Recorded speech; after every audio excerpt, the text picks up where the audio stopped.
j'ai fait une surprise à mes parents. Je suis arrivé au monde en 24 décembre à 11h45.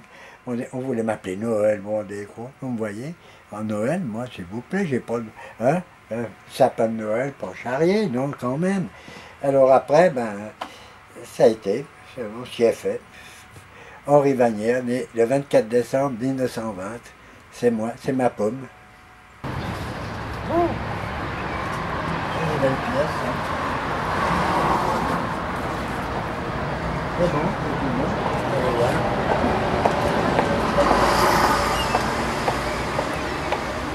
C'est le seul endroit.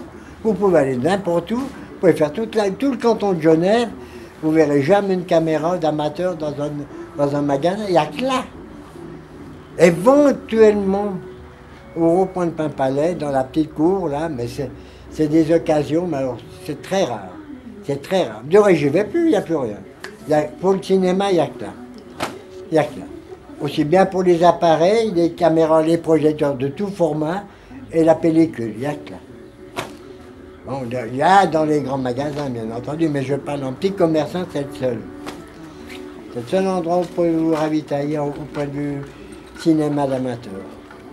Il a failli canner, ils ont dû changer tout son sang. Que Dieu. Puis maintenant, il vient de faire un infarctus, il a dû passer quelques temps à Genolier. La révision. Ouais, ils ont fait bon, un service messieurs, de parc. comme on ne traîne pas avec Voilà le café, on a des cafés pour les je vous gosses. remercie de votre visite. Santé, Et Ricard. votre Tiens, à votre santé. Buvons d'une autre. Ben, ma passion du cinéma d'amateur est venue quand j'avais 6 ans. Ma tante avait reçu une lanterne magique. Donc la voici, celle-là, c'est celle-ci. Et comme elle avait 3 filles, autrement dit 3 cousines, elle a dit ben, ça ne peut pas intéresser mes filles, ça va sûrement intéresser Henri. Et voilà.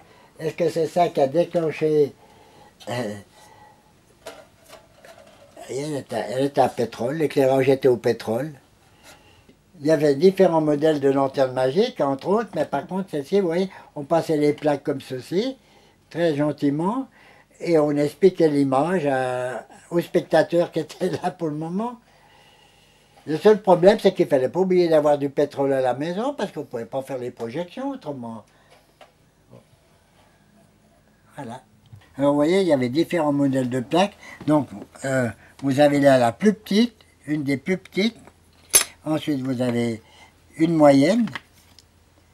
Vous voyez, vous avez une moyenne. Et là, vous avez légèrement plus grande. Et il y a encore plus grand, comme on verra peut-être après. Ça, c'est des plaques, on appelle ça de la décalcomanie. C'est pas les modèles qui manquent, il y a même des rondes.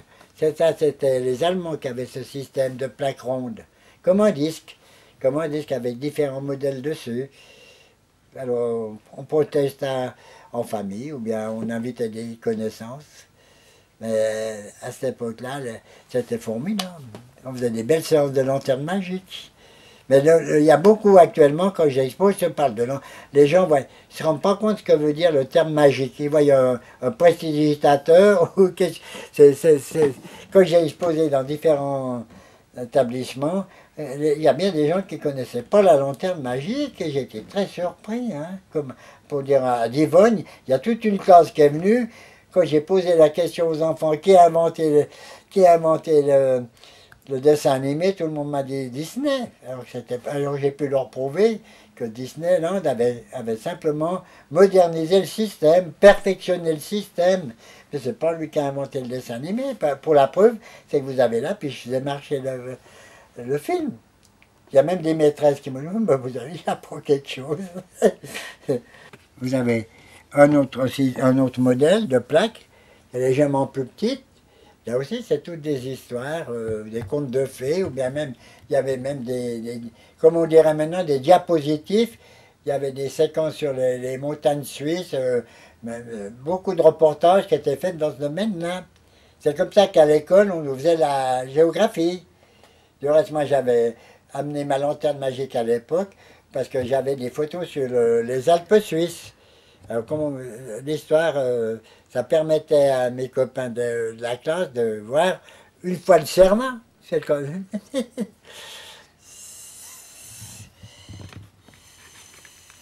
Et quand je devais avoir 10 ans, au Passage des Lions, il y avait un magasin de photos et cinéma.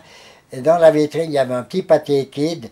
Et chaque fois que je m'arrêtais le jeudi après-midi, je regardais cette vitrine.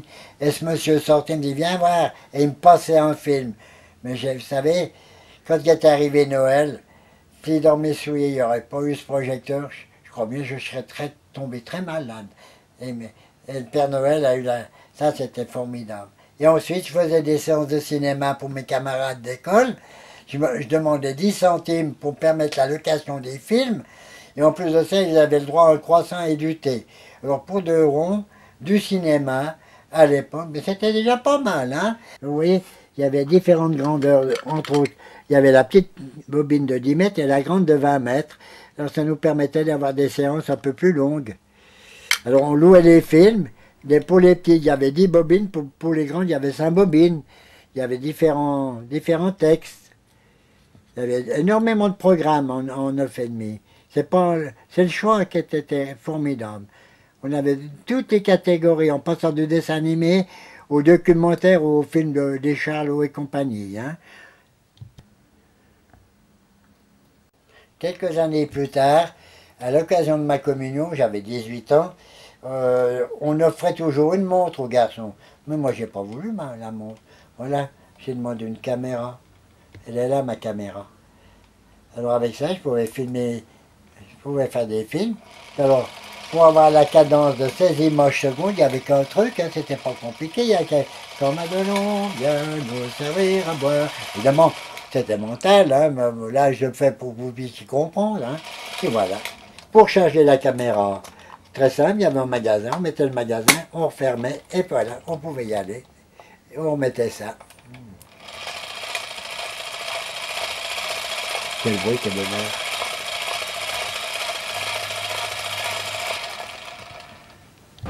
Non, tu n'es pas là.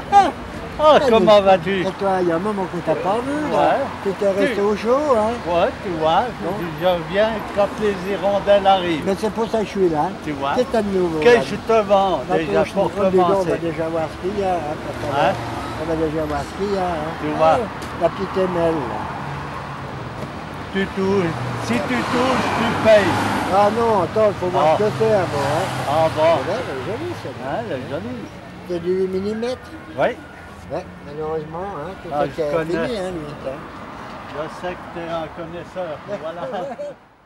Lors de mon instruction religieuse, j'avais pris ma caméra, on avait des petites réceptions avec monsieur le pasteur Schorer, et tout d'un coup, il me dit, mais attends voir Henri, je dois avoir un projecteur qui traîne dans la maison de paroisse, là. Alors voilà, il est là. Qui me permettait de mettre des bobines beaucoup plus conséquentes, c'est-à-dire des bobines de 100 mètres. Donc la projection dure à peu près entre 20 et 25 minutes. Et c'est là que je pouvais faire mes séances beaucoup plus corsées, avec des plus grands films. En sortant du travail, à Montbriand, j'avais vu un immense champignon de fumée, et je me disais, tiens, voilà l'hôtel de ville qui brûle. Puis je descendais, arrivé vers le pont du Mont-Blanc, j'ai constaté que c'était notre grand théâtre qui était en train de brûler.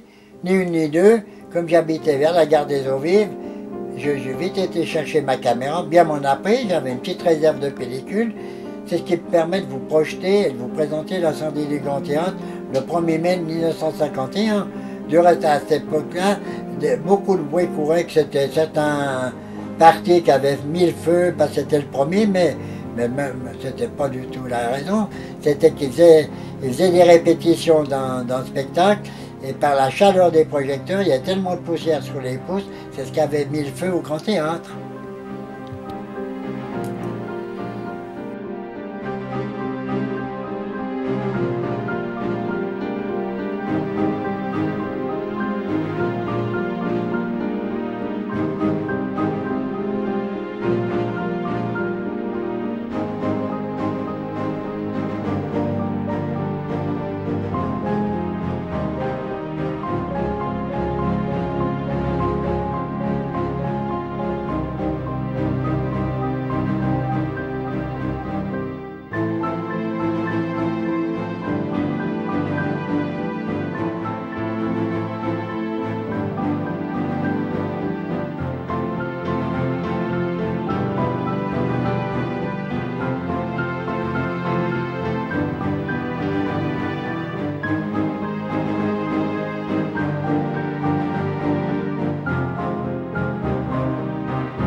ici, vous avez M. Henri Meyer de Stadélophone de Radio Genève qui interviewe différentes personnalités, entre autres les musiciens et le major Beussing, chef des pompiers de la ville de Genève.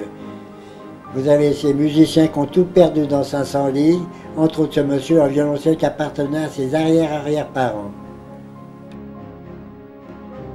Comme à l'époque je développais moi-même, à peine rentré à la maison, j'ai cassé la croûte pour ne pas perdre trop de temps. Et ensuite, je me suis enfermé dans mon laboratoire qui était ma chambre de bain. Ayant développé ces films, le lendemain soir, le quartier Homme, Chevanière, a filmé l'incendie. Allez voir chez lui, il nous la montre. Alors, évidemment, vu la place que j'avais, il y a 5-6 personnes, je faisais des passages pour 5-6 personnes. C'est comme ça que le quartier des Eaux Vives, une bonne partie du quartier des Eaux Vives avait vu l'incendie du Grand Théâtre. Il y avait le 8 et le 16 mm voilà. aussi. Exactement. Paillard. Ouais, mais ça se fait plus. Ouais. C'est très peu demandé. Voilà, hein. pour, Ah oui, voilà, la bande pour pister les films. Voilà, hein. La machine à pister des films. Ouais, Pour, mettre le poser sonore. la bande magnétique sur le côté du film. Ouais. Tu as en 8 ou en Super 8. Hein, Oui. Ouais, la jumelle. Ouais. Ouais, moi je l'ai. Le seul inconvénient, c'est qu'on trouve plus de com. Faut prendre, tu la trouves en France maintenant. Pendant la mobilisation, pour ne pas dire la guerre, quand on achetait de la pellicule, on nous donnait une feuille. Et sur cette feuille, il fallait marquer toutes nos prises de vue. Le jour, la date et l'heure. Et le sujet qu'on avait filmé. Suite de ça, on portait nos films on recevait nos films. Puis après la mob, j'ai reçu une lettre du département militaire comme quoi je devais renvoyer mon film sur la mobilisation au contrôle de l'armée. Bon, j'ai envoyé mon film, et puis les années passent, plus de film.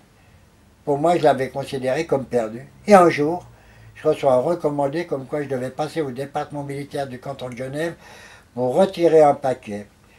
Oui. Et puis je dis, mais non, je ne vois pas ce qu'ils me veulent. Moi, j'ai mes 3 aiguilles toujours, et puis on verra bien, quoi. Puis j'arrive au département, puis je tombe sur monsieur, copain Duru, qui était postier à l'époque lors de mon... Puis il me dit, mais Rick, qu'est-ce qui t'arrive? Ben voilà, tu me convoques, là, je dois venir ici, je sais pas. Ah, il me dit, oui, attends, il y a un paquet pour toi. Il me donne un paquet, j'ouvre ce paquet. C'était mon film, après 7 ans. Il était en bon état, heureusement. Voilà l'histoire du film. Alors, les Neuchâtel, c'était catastrophique. C'est un lundi de Pâques. On devait avoir congé, mais malheureusement, on nous a fait bêler la neige depuis le col des Neuchâtel. On a dû tout ouvrir le col des Neuchâtel pour laisser passer la mitraille.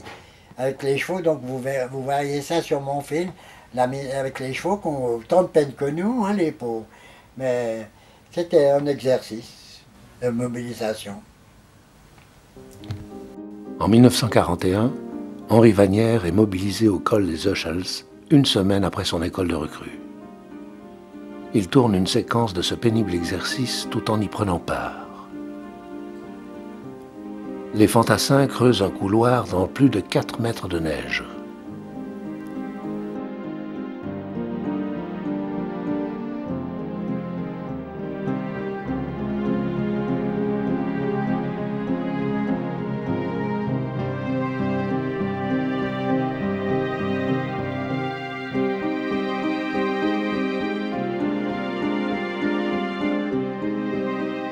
Après 5 jours de travail acharné, les mitrailleurs, appelés alors la mitraille, peuvent enfin rejoindre Yonne au lac Noir en empruntant l'étroit couloir sous les ordres du colonel divisionnaire Bonfort.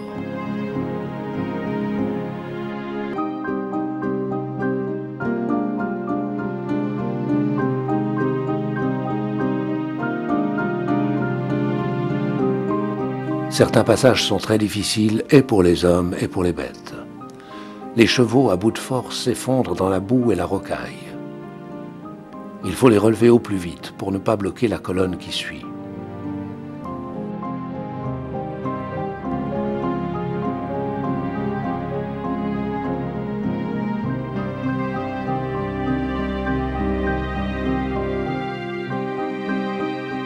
Puis, sous les ordres du lieutenant Rossier, les fantassins s'adonnent à un exercice d'un tout autre genre, qu'Henri Vanière ne manqua pas d'immortaliser.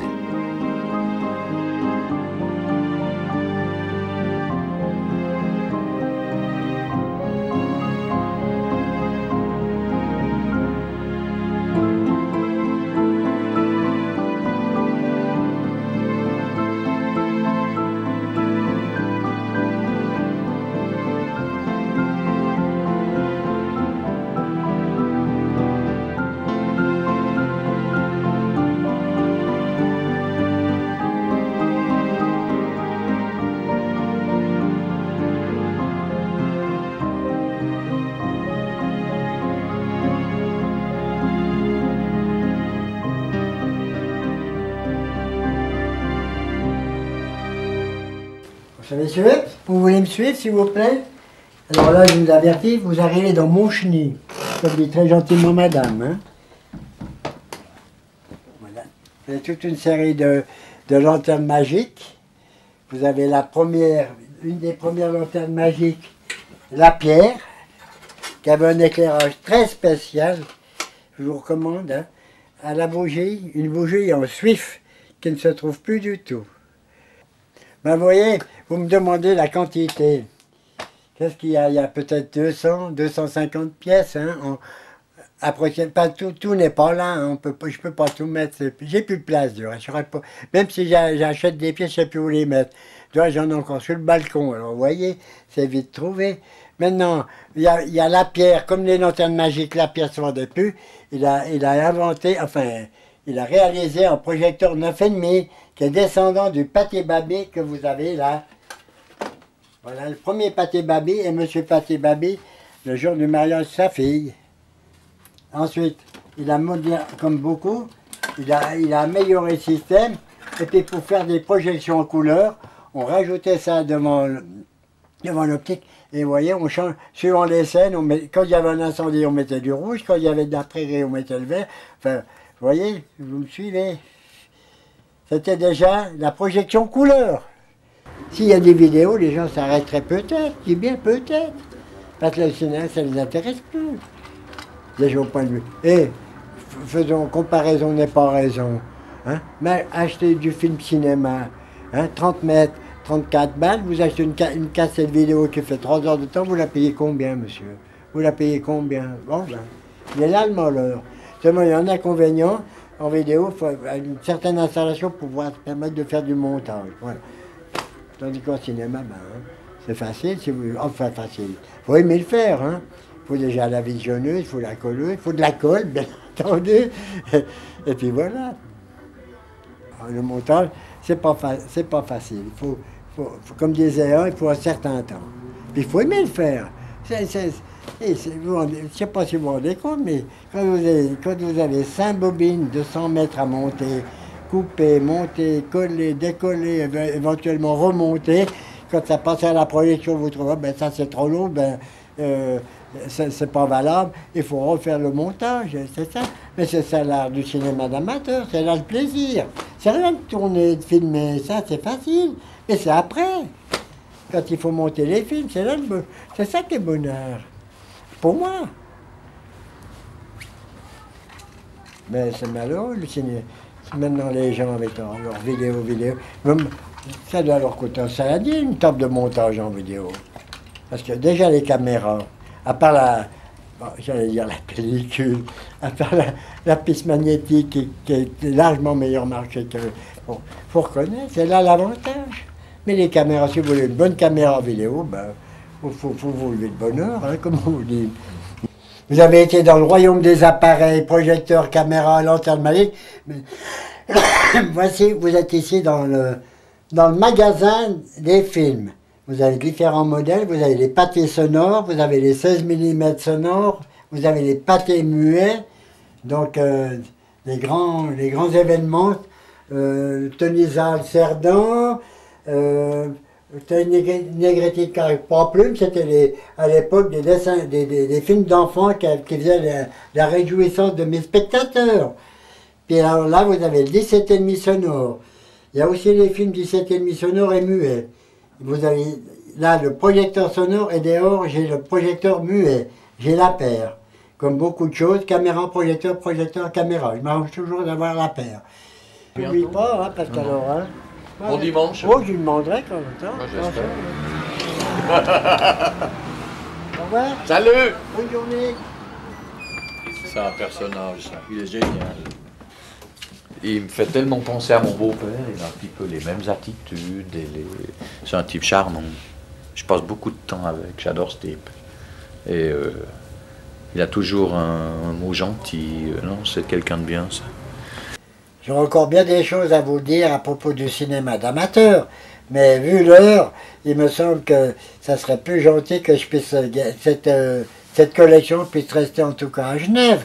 J'ai beaucoup de propositions, mais il n'y a rien de concret. J'ai l'étranger aussi. J'ai l'étranger, mais je préférais Genève, hein. Ça serait sympa, déjà pour ma famille. Mais c'est pas facile, c'est pas facile.